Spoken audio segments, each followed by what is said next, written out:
A reading from the Gospel of Mark. When they had crossed over, they came to the land of Gennesaret and moored the boat.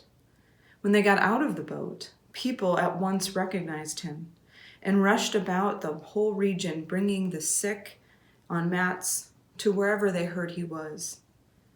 And wherever he went, into villages or cities or farms, they laid the sick in the marketplaces and begged him that they might even touch the fringes of his cloak. And all who touched it were healed. This is an interesting little passage here in the Gospel of Mark. And actually what the writer is doing is setting up what we will hear in the next coming days, which is the start of chapter 7, when Jesus is starting to kind of get at odds with some of the religious Jewish leaders. By the gospel writer mentioning the fringes of Jesus' cloak. What the writer is doing is emphasizing that Jesus is a traditional Jewish man.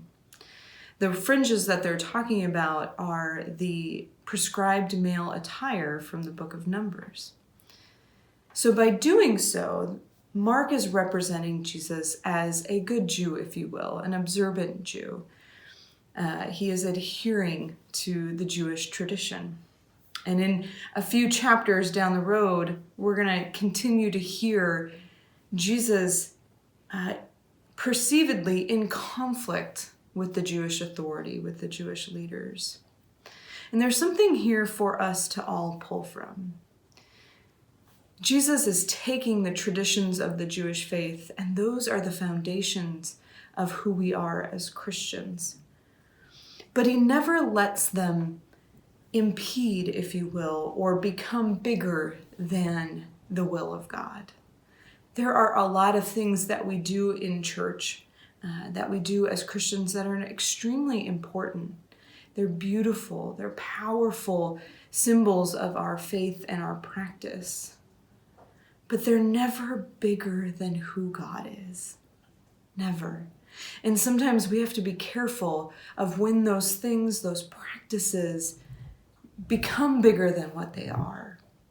When us doing something perfectly or making sure we're following the right ritual becomes more important than our personal relationship with God, with the things that Jesus has told us over and over again are the most important: to love God, to love our neighbors, and love ourselves.